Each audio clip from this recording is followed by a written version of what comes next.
এই কথা বলিয়া গোরাশের বিছনায় গেল শুইয়া।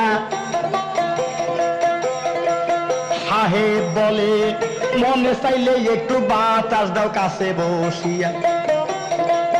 কথা শুনে বিবিগো তখন পাঙ্কা হাতে লইল, ধীরে ধীরে স্বামীর গায়ে বাতাস দিতেই লাগিল।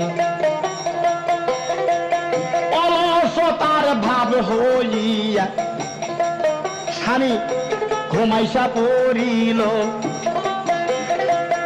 এইখানেতে বিরাট একটা রহস্য কিন্তু ছিল। অল্প সময়ে স্বামী গো যখন ঘুমাইসা পড়িল,